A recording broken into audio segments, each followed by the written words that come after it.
আমরা মনে করি এমন একটি সমাজ ব্যবস্থায় আজ আমাদের প্রয়োজন, ঘুণে ধরা এই সমাজকে পরিবর্তন করার জন্য। যেই সমাজ ব্যবস্থার বুনিয়াদ হবে শুধু মানুষের কাছে জবাবদিহিতার ভয় নয়, বরং আল্লাহর কাছেও জবাবদিহিতার ভয় হবে সেই সমাজের বুনিয়াদ। আমরা সেই সমাজ গড়তে চাই এবং সেই সমাজ গড়ার জন্য ইসলামের বিপ্লব প্রয়োজন। সেই সমাজ গড়বার জন্য আল কোরআনের সমাজ কায়েম করতে হবে। সেই সমাজ গড়ার জন্য আল কোরআনের রাষ্ট্র কায়েম করতে হবে। মানুষকে এক ধরনের জবাবদিহিতার ভয় দেখায়, সেটা হলো মানুষের কাছে মানুষের জবাবদিহিতার ভয়। চাই সেটা আদালতের মাধ্যমে বিচার ব্যবস্থার কাছে হোক, প্রশাসনের কাছে হোক, অথবা একজন মানুষের তার দায়িত্বশীলের কাছে হোক, মানুষের কাছে মানুষের জবাবদিহিতার ভয় দেখায়। আর ইসলাম মানুষকে যেমনিভাবে মানুষের কাছে জবাবদিহিতার ভয় দেখায়, তার চেয়েও বড় মানুষকে আল্লাহর নিকট জবাবদিহিতার ভয় দেখায়। শুধু মানুষের কাছে জবাবদিহিতার ভয় যদি কারো থাকে, সে তখন মানুষের চোখ ফাঁকি দিয়ে অন্যায় এবং অপরাধ করতে চেষ্টা করে এবং অধিকাংশ ক্ষেত্রে মানুষ সেটা সফল হয়। মানুষের চোখকে ফাঁকি দেওয়া মানুষের জন্য বড় কোনো কঠিন ব্যাপার না। আমাদের সমাজে আমরা প্রত্যেকেই মনে করি যে আমাদের সমাজ ব্যবস্থায় রাষ্ট্রীয় পর্যায়ে সরকারিভাবে প্রায় শতভাগ না হলেও 99% সরকারি অফিস আদালত এবং এর সাথে সংশ্লিষ্ট ব্যক্তিবর্গরা তারা দুর্নীতি করে। কথা বলেন ঠিক কিনা? আমাদের সাধারণ ধারণাটা কি যে 90% নয়, 95% নয়, বরং তার চেয়েও বেশি রাষ্ট্রীয় এবং সরকারি কর্মকাণ্ড নানা ধরনের অন্যায়, অপরাধ, দুর্নীতি ইত্যাদির সঙ্গে সম্পৃক্ত। এগুলো মানুষ কিভাবে করে? মানুষ এইভাবে করে যে মানুষের চোখকে ফাঁকি দেয়। দুই একটা ঘটনা মানুষের চোখকে ফাঁকি দিতে পারে না, সেটা নিয়ে তোলপাড় হয়ে যায়। কেউ ঘুষ নিচ্ছে, এটার যদি কোনোভাবে ছবি অথবা কোনো ভিডিও ভাইরাল হয়ে যায়, কেলেঙ্কারি হয়ে যায়, অথচ এই ঘুষ আদান প্রদান, দুর্নীতি আদান প্রদান রাষ্ট্রের সর্বোচ্চ পর্যায় থেকে নিয়ে নিম্ন পর্যায় পর্যন্ত এটা প্রতিদিন প্রতিনিয়ত এর আদান প্রদান হচ্ছে, কিন্তু এটা নিয়ে মানুষ ভয় পায় না। কেন ভয় পায় না? কারণ মানুষ মানুষের চোখকে ফাঁকি দিতে পারে। আর ইসলাম বলে যে শুধু মানুষের কাছে জবাবদিহিতার ভয় নয়, বরং প্রকৃত জবাবদিহিতা হলো আল্লাহর কাছে। তো আল্লাহর নিকট জবাবদিহিতার ভয়ে যদি কোনো একটি সমাজ ব্যবস্থা গড়ে ওঠে, তো প্রতিটি মানুষ এ বিশ্বাস করে যে মানুষের চোখকে ফাঁকি দেওয়া যায়, কিন্তু আল্লাহর চোখকে ফাঁকি দেওয়া যায় না। আল্লাহর চোখকে যেহেতু ফাঁকি দেওয়া যায় না, সুতরাং কোনো মানুষের কাছে, কোনো সমাজের কাছে যদি আল্লাহর নিকট জবাবদিহিতার ভয় এটা হয় সমাজ ব্যবস্থার বুনিয়াদ, তাহলে সেই সমাজ ব্যবস্থায় কোনো অন্যায়, দুর্নীতি, কোনো অপরাধ থাকতে পারে না। আমরা মনে করি এমন একটি সমাজ ব্যবস্থায় আজ আমাদের প্রয়োজন, ঘুণে ধরা এই সমাজকে পরিবর্তন করার জন্য। যেই সমাজ ব্যবস্থার বুনিয়াদ হবে শুধু মানুষের কাছে জবাবদিহিতার ভয় নয়, বরং আল্লাহর কাছেও জবাবদিহিতার ভয় হবে সেই সমাজের বুনিয়াদ। আমরা সেই সমাজ গড়তে চাই এবং সেই সমাজ গড়ার জন্য ইসলামের বিপ্লব প্রয়োজন। সেই সমাজ গড়বার জন্য আল কোরআনের সমাজ কায়েম করতে হবে। সেই সমাজ গড়ার জন্য আল কোরআনের রাষ্ট্র কায়েম করতে হবে। কাজেই আমরা আজকে ইসলামপন্থীরা ঐক্যবদ্ধ হয়ে রাষ্ট্রের একটা পর্যায়ে উন্নীত হয়ে গিয়েছি। বিরোধী দলীয় আসনে আমরা বিপুল পরিমাণ অংশগ্রহণ করতে পেরেছি। এতটুকু পর্যন্তই আমাদের পরিতৃপ্ত হওয়ার কোনো সুযোগ নাই, বরং আমাদেরকে আরো বহুদূর পর্যন্ত পৌঁছতে হবে। এই গোটা সমাজ, এই রাষ্ট্র ব্যবস্থার পরিপূর্ণ নিয়ন্ত্রণ ইসলামের হাতে, আল্লাহর কোরআনের হাতে যদি আসে, তাহলেই সেদিন হবে আমাদের এই যাত্রার চূড়ান্ত সফলতা। আমরা মনে করি যে এই জার্নিতে আমরা জুলাই বিপ্লব এটা আমাদের অন্যতম একটা মাইল ফলক। এই জুলাই বিপ্লবের মাধ্যমে বাংলাদেশে ইসলাম পন্থাকে, ইসলাম পন্থার সমাজ এবং রাজনীতিকে যেভাবে দমন করার ফ্যাসিবাদী 15 বছরের স্টিম রোলার পরিচালিত হয়েছে, জুলাই বিপ্লবের মাধ্যমে সেই ফ্যাসিবাদী স্টিম রোলারকে পরাভূত করে বাংলার মাটি থেকে উৎখাত করা হয়েছে। এখন আমাদের ইসলামী বিপ্লবের পথে এই জুলাই বিপ্লবকে সর্বপ্রথম বাংলাদেশে রাষ্ট্রীয়ভাবে প্রতিষ্ঠা করতে হবে।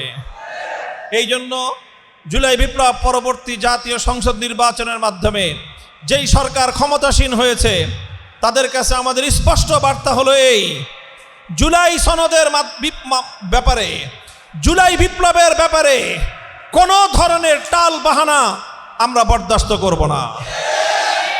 পরিষ্কার ভাষায় আমাদের স্পষ্ট বার্তা হলো এই যে আপনারা 49.9% ভোট পেয়ে সংসদ নির্বাচনে আপনার সংখ্যাগরিষ্ঠতা পেয়েছেন, আর 68% মানুষ গণভোটে হায়ের পক্ষে ভোট দিয়েছে। কাজে মনে রাখতে হবে 68% মানুষের যে মতামত, তাদের যে ভোটাধিকার এবং তাদের যে সিদ্ধান্ত, সেই সিদ্ধান্তকে ভায়োলেট করে বাংলাদেশের ক্ষমতার মসনদে থাকা সম্ভব হবে না। কাজেই আমরা চাই অক্ষরে অক্ষরে জুলাই সনদ যেভাবে স্বাক্ষরিত হয়েছে সেভাবেই বাস্তবায়িত হতে হবে ইনশাআল্লাহ। আগামী 24শে এপ্রিল, আগামী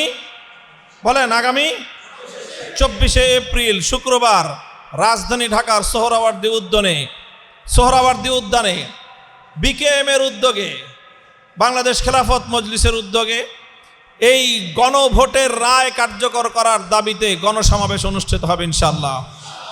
প্রতিটি পাড়ায় পাড়ায়, মহল্লায় মহল্লায় জুলাই বিপ্লবের পক্ষে আমাদেরকে জনতাকে সংগঠিত করতে হবে এবং সরকারকে স্পষ্ট বার্তা দিয়ে দিতে হবে যে এই জায়গাটায় আমরা নো কম্প্রোমাইজ সিচুয়েশনে আমরা অবস্থান করতেছি। কাজে আমাদের সাথে বাদাবাদি করেন না। ভালোয় ভালোয় ক্ষমতায় আসছেন, ইঞ্জিনিয়ারিং করেন আর যাই করেন, 5টা বছর রাষ্ট্র চালান। যদি ভালো চান তাহলে জুলাই সনদকে যথাযথভাবে বাস্তবায়ন করুন। আল্লাহ পাক রব্বুল আলামিন আমাদেরকে আমাদের লক্ষ্য পানে অগ্রসর হওয়া তৌফিক দান করেন। ছোট্ট একটা মেসেজ আজকের এই মাহফিলে আমি আপনাদেরকে দিতে চাই। তা হলো, আমরা রাজনীতি করি, বিশেষ করে আমারটা বলছি, আমি রাজনীতি করি একমাত্র ইবাদতের উদ্দেশ্যে। এবং এই দেশে যারা দাবি করছেন যে আমরা রাজনীতি করি ইবাদতের উদ্দেশ্যে, আমি তাদের কাছে বিশেষভাবে এই মেসেজ পৌঁছাইতে চাই যে যদি সত্যিকার অর্থে আমরা এই দেশে রাজনীতি করি ইবাদতের উদ্দেশ্যে, তাইলে আমাদের রাজনীতি হতে হবে নিরেট একমাত্র আল্লাহর সন্তুষ্টির জন্যে। আর একমাত্র ওই রাজনীতি আল্লাহ সন্তুষ্ট হবেন, ওই রাজনীতির দ্বারাই সন্তুষ্ট হবেন যেই রাজনীতি হবে আল্লাহর জমিনে আল্লাহর আইন, আল্লাহর বিধান প্রতিষ্ঠিত করার জন্যে। একমাত্র কোনো গণতন্ত্র, কোনো মন্ত্রতন্ত্র এই দেশে প্রতিষ্ঠার জন্য যদি কেউ রাজনীতি করি, ওই রাজনীতি ইবাদতের নিয়ত হবে না। সুতরাং আমি আরেকটি মেসেজ দিয়ে আমার বক্তব্য শেষ করতে চাই। বাংলাদেশ খেলাফত মজলিসের মাধ্যমে আমরা ইনশাআল্লাহ এই দেশে আল্লাহর আইন প্রতিষ্ঠার জন্যে মাঠে ময়দানে নেমেছি। যতদিন পর্যন্ত এই দেশে খেলাফত প্রতিষ্ঠা না হবে আমরা ময়দান থেকে উঠব না ইনশাআল্লাহ। নিজেদের জীবনে রক্ত দিতে হলে রক্ত দিব, শরীরে রক্ত দিব, জীবন দিব। আল্লাহর জমিনে আল্লাহর আইন বাস্তবায়ন না হওয়া পর্যন্ত আমরা আমাদের সংগ্রাম, আমাদের মেহনত, আমাদের মুজাহাদা আমরা চালিয়ে যাব। আমরা আমিরে মজলিসকে বলতে চাই, আপনি চলুন, সামনের দিকে চলুন। আমরা আপনার ডানে, আমরা আপনার বামে, আমরা আপনার পিছনে থেকে আমরা আপনার সাথে আছি ইনশাআল্লাহ। আমরা খেলাফতের জন্যে আপনার সাথে আছি ইনশাআল্লাহ। শেষ পর্যন্ত আমরা আপনার সাথে থাকব। সকলে বলি ইনশাআল্লাহ। আল্লাহ রাব্বুল আলামিন কবুল করুন। ওয়া আখিরু দাওয়ানা আলহামদুলিল্লাহি রাব্বিল আলামিন। আসসালামু আলাইকুম ওয়া রাহমাতুল্লাহি ওয়া বারাকাতুহু। সম্মানিত উপস্থিতি, এ পর্যায়ে আমাদের আজকের ইফতার মাহফিলের সভাপতির বক্তব্য রাখবেন মাওলানা এহসানুল হক, বাংলাদেশ খেলাফত মজলিস ঢাকা মহানগর উত্তরের সহসভাপতি মাওলানা এহসানুল হক। আজকে আমরা যে শান্তিপূর্ণ পরিবেশে ইফতার করছি, এই মুহূর্তে আমার মনে পড়ছে এমন একটি সময় ছিল, এমন একটি রমজান খুব নিকট অতীতেই ছিল, যখন আমরা ইফতারে বসতাম তখন আমরা আমাদের কোনো ভাই, কোনো একজন আলেমের গ্রেফতারের সংবাদ শুনতাম। যখন আমরা সেহরি খেতে বসতাম তখন আমরা আরেকজন আলেমের গ্রেফতারের সংবাদ শুনতাম। এরকম জুলুমের দিন, দুঃসময় আমরা অতিবাহিত করেছি।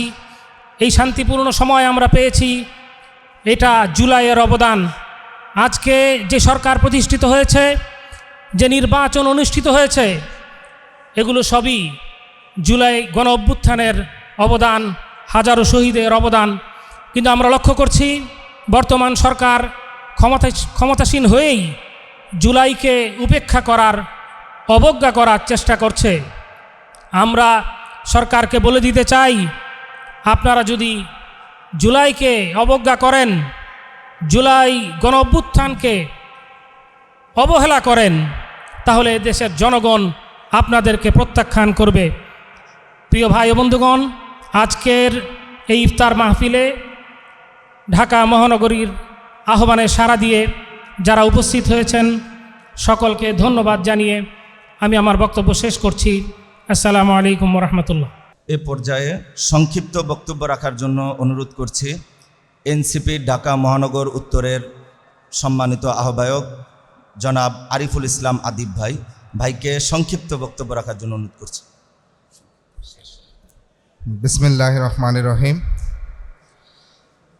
বাংলাদেশ খিলাফত মজলিস ঢাকা মহানগর উত্তর আয়োজিত আজকের ইফতার মাহফিলে উপস্থিত আমাদের প্রিয় ব্যক্তিত্ব আমিরে মজলিস মাওলানা মামুনুল হক, উপস্থিত অন্যান্য নেতৃবৃন্দ এবং সবাইকে জাতীয় নাগরিক পার্টির পক্ষ থেকে শুভেচ্ছা। পবিত্র রমজান মাস চলছে। আমাদের আজকে দেখেছি আমাদের জাতীয় সংসদের অধিবেশন শুরু হয়েছে। আমরা যে শহীদদের রক্তের বিনিময়ে আজকের এই নতুন বাংলাদেশের যাত্রা শুরু হয়েছে, সেই শহীদদের রুহের মাগফিরাত কামনা করি। রোজা রেখে আমরা আমাদের জন্য, দেশের জন্য, সকলের জন্য দোয়া করি। যেহেতু সময় খুবই সংক্ষিপ্ত, আগামীদের একটি নতুন বাংলাদেশ গড়ার প্রত্যয়, আমরা যে 11 দলীয় ঐক্যবদ্ধ বাংলাদেশ একসাথে পথ চলার নিয়ত করেছি, আমরা একসাথে বাংলাদেশের স্বাধীনতা, সার্বভৌমত্ব, জাতীয় স্বার্থ, জনস্বার্থে একসাথে কাজ করে যাব। সবাইকে আসসালামু আলাইকুম। সম্মানিত উপস্থিতি, আমাদের মাঝে ইতিমধ্যে বাংলাদেশ খেলাফত মজলিসের কেন্দ্রীয় যুগ্ম মহাসচিব মাওলানা আতাউল্লাহ আমিন ভাই উপস্থিত হয়েছেন। আরও অনেক নেতৃবৃন্দ এসেছেন। তো ইফতারির একেবারে আগ মুহূর্তে আমরা আর অন্য কারো আলোচনা শোনার সুযোগ নিতে পারছি না।